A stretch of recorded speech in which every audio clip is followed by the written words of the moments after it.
Hey bosses, it's Pam from Asian Boss. You might already know that the US is the most gun-owning country in the world.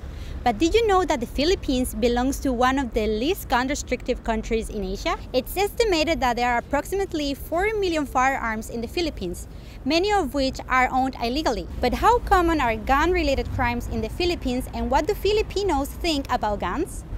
Our Asian Boss reporter hit the streets of Manila to find out. Hello po kuya, gaano po kadalas nakakita po kayo ng baril sa pampublikong lugar? Kadalasan kasi dahil sa mga pulis lang, sa pulis nakakita ako. Kung magpunta tayo sa mga public places, may mga pulis naman, siyempre may baril din. Kadalasan po kasi karamihan po ng mga sibilyan nagtatago na rin po ng mga baril na hindi po lisensyado. May mga nakikita tayong mga gwardiya tulad ng mga pinapasokan natin. Opisina, school. Sa mga mall po, mga ganyan. Sa mga malalaking tindahan po.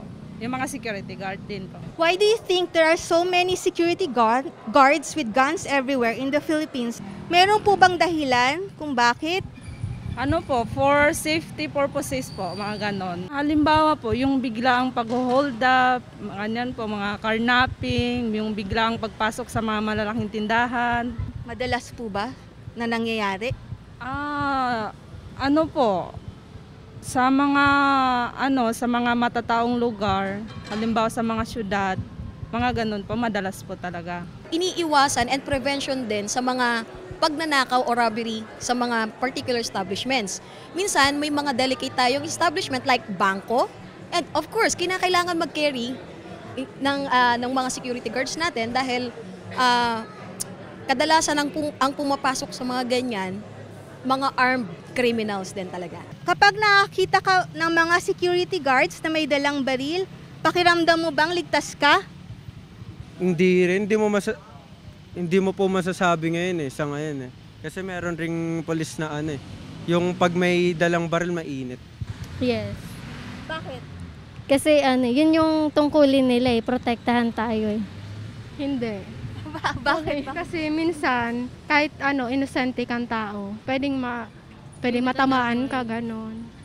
Kahit hindi mo naman kasalanan. There's a sense of security, especially in areas where there's a lot of crime going on. In the Philippines, there's areas that we actually have presence of police officers. The visibility itself is required there so that the criminal elements will attempt to do bad things in the area. Opo, ligtas po. Pakiramdam ko po, naligtas ako. Pero kadalasan po, meron po mga security guard po kasi na hindi po marunong humawak ng mga baril. Kaya minsan po nagkakaroon din po ng pag-aalinlangan po. May kakilala ka ba na merong baril? Meron po, pinsan namin. Kasi sundalo. Binigay yun sa kanila, hindi naman sa kanila talaga yun. Inappoint yun sa kanila pero may responsibilidad sila sa baril na yun. Hindi basta-basta. Hindi yun binibigay basta-basta sa kanila. Mas marami, mga friends ko na businessman, mostly kasi most of the time, the criminals, ang tinatarget niyan, most likely to be a target ng mga businessman. Siyempre may pera, kung ano yung resources mo, kayamanan, kung ano pa man pwede nilang makuha sa'yo. So ang prevention o pwedeng deterrent is number 1 talaga, gun. Ikaw ba, meron kang baril? Wala po. Wala po. Bakit wala? Wala po akong rights para humawak ng baril po. Ayun din po. Tsaka ayoko rin po makahawak din ng baril dahil delikado nga rin po ito. I do own guns. I sell firearms, so I've been exposed to firearms since I was a young boy because my father was serving in the military. Nakagamit na po ba kayo ng baril? Yes, we have training for tactical na pwede rin i-impart sa mga law enforcer and security guards. That is why kami mismo, mga trainer, kinakailangan namin masanay sa paghawak ng baril. And may mga times na for personal security na rin. Parang pag meron ka, may dala ka, pakiramdam mo ba, ay safe na ako kasi meron akong baril? Hindi. Bakit hindi? Feeling ko hindi ako safe pag may baril. Hindi ako marunong. Hindi rin kasi pag ang tao may panahon na mainit ang ulo, lalo kung meron kang ganon, mas lalo kang mag-init at hindi mo na makontrol sarili mo, baka makapatay ka pa. Kaya mas maiging wala na lang. Madali ba magbubili ng baril sa Pilipinas? Sa tingin ko po, opo, madali lang po, lalo na kung kakilala mo po yung magbebenta sa'yo. Kasi kahit po wala kang license para sa baril is pagbebentahan ka pa rin niya. Sobrang dali kasi maraming illegal na baril eh. Ayun nga, madaming illegal. Walang Kaya papeles. mabilis makakuha ng baril. Ano ba ang kinakailangan para makabili ng baril? Pera po. Pera, connection. Actually, hindi siya madali. Okay? Kasi unang-una, mag-a-apply ka ng LTAP. And then, pagkakuha mo, pag nakapili ka na ng baril na gusto mo, i-apply mo pa yan for PTC. Dadaan ka sa neuro examinations. Titignan kung yung capacity ng psychological na meron ka, kung fit ka mag-carry ng baril. They have to be over 21 years old, legal age. They have to be a Filipino citizen, and they have to be a taxpayer. So you also have to go through a drug test. You have to go through a gun safety seminar. Who usually buy guns at your shop?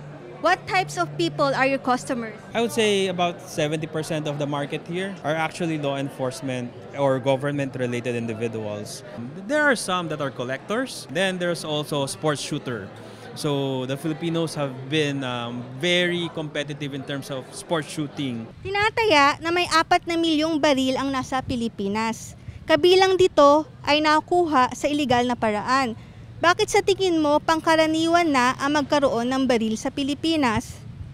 Siguro po iniisip ng ibang tao na para sa seguridad din po yun. Pero para sa akin po, ayon sa mga nakikita ko, para po yun sa, kumbaga pag may armas ka po o baril, iisipin ng mga tao, meron kang power over sa kanila. Madalas po kasi dito sa Pilipinas, lalo na sa Maynila, nagkakaroon ng maraming kaaway, ganun. Nagkakaroon kasi ng mga mga bantaan, mga death threat, lalo na kung kung nasa alanganing sitwasyon ka, kunwari may utang ka, kung may may natapakan kang tao. It's usually used for self-defense. When you say self-defense, you can just shoot the attacker and then run back. You don't have to. That's one of the things that we teach here. If there's a problem, don't engage. If you can go away peacefully, go for that. We also heard that there are many guns held illegally by Filipinos. How do they get those guns? It's really mostly criminals who are desperate, who cannot get legal firearms that are actually, involved or know around these areas. But for us, we really don't know much. Napabalita sa taong ito lamang, 2022, ay merong higit pa sa 600 kaso ng pamamaril ng 3 o higit pang katao sa Estados Unidos. Ito ay nangyari sa Amerika at hindi sa bansa nating Pilipinas. Bakit sa tingin mo pangkaraniwan na ang kaso ng pamamaril ng 3 o higit pang katao sa bansang Amerika, yung tinatawag nilang mass shootings? Dahil po, ayon sa mga nababasa ko at napapanood ko, hindi po masyado natututukan ng pagbili ng mga baril. Meron pong isang case yung sa Uvalde. Bakit mo nasabing mas madaling bumili ng baril sa Amerika? Kasi halos lahat po ng nakikita ko, halos lahat po ng population sa Amerika meron pong baril. Sa na yan, parang ang pamamaril or pamaril ng tao, parang may diferensya na sa utak yan. Kung regarding man yung madali lang bumili ng baril, walang kinalaman yan sa tao na po yan. Problema na po yan sa tao. Sa Pilipinas, pangkaraniwan ang pagdala ng pagkakaroon ng baril. Pero bakit bihira sa bansa natin ang mga kasong pamamaril ng 3 o higit pang katao na nangyayari sa Amerika? Ba't sa atin walang ganun? Yun po nga. Tayong mga Pilipino, hindi naman tayo basta-basta bumaril ng tao kung wala namang sapat na kailangang barilin siya, na ebidensya. Yun, dugo na natin yan. Sa ibang bansa, hindi natin maihambing ang ating kultura dahil tayo may respeto tayo sa buhay ng tao. Yung sinasabing pagmamamaril, yun ay Kadumunyohan Act na yan. Siguro po sa seguridad na rin po. Yung pagbabantay sa mga pampubliko, kaya wala masyadong namamatay, nababaril. Kumbaga talagang naging maingat po yung mga seguridad natin sa bansa. Sa mga establishments po natin, meron po tayong yung i-scan po yung bag nyo, tapos may dadaan po kayo para po, kahit po sa LRT, sa stations, may mga security something po, machines po para po maiwasan po yung mga ganong sakuna po. It has to do with mental health, I think, and Filipinos in a sense are very mentally tough. Why? Because we grew up in an environment that you have to, work every day just to survive. There's no government coupons to support us. There's not much money going around between other people, and we really have to work for what we have. So yeah, it's I don't think there's really mass shootings here. Maybe syndicated crimes, but that's another story. May mga kaso ba ng krimen tungkol sa pamamaril sa ating bansa? Meron naman. Nababalita naman yan sa ating sa mga news eh. Usually na-related sa drugs, sa syndicates, mga ganon. Opo, mayroong ganon. Kapag lasing. Kasi, minsan kasi 'di ba, yung kainuman mo, nakita ko nun sa balita. Pinatay niya yung kainuman niya siguro sa sobrang galit. Hindi, kinuha niya yung baril, pinatay niya yung kainuman niya. Mga homicide, may mga murder, away pamilya, mga nagbabawian, ganun. Madali mabayaran ng pagpatay ng tao. Tulad nga niyang mga hitman na yan, bayaran mo lang siguro ng magkano yan, papatayan ng kahit ilan sa pamamagitan ng mga baril. This happens in the poorest places where people actually have no choice but to look for any kind of work in order to survive. So sometimes, they do illegal things, not just guns, I think anywhere else when there's extreme poverty and no opportunity to grow. Paano mo pinoprotektahan ang iyong sarili para hindi sa'yo mangyari yung mga ganong kaso? Sinasigurado ko po na once po pupunta po sa establishment is may proper security po, may mga CCTV po, may mga guards, mga ganun nga po, police po, or kapag po lalakad po ako sa matataong lugar po ako lagi. Or kahit na stay low-key lang po, hindi po masyadong nagdadamit ng maayos kapag po crowded place po or public places po para po masigurado ko po yung safety ko. Bakit mo naman nasabi ito? Ano naman kung magdamit ka ng magarbo? Po kasi kapag po yung yung may mga weapons po tapos sila po, yung balak po nila is magnakaw po. Siyempre po yung tatargetin po nila doon is yung sa tingin po nilang nag-stand out sa crowd. Yung worth it na siguro, sa tingin nila worth it manakawan. Pag ganong sitwasyon po, ganon po, sa tingin ko lang po. Hindi naman po natin kailangan ng baril o anumang kontrabando para maproteksyon na natin yung sarili natin. Siguro, kailangan lang po natin talaga laging mag-ingat, laging maging alisto, tsaka laging to-maintain sa paligid. Ang pinakamagandang ingat dyan is wala kang tinatapakan tao, tsaka wala kang nagiging kaaway. Ayun po yung magandang protection dyan.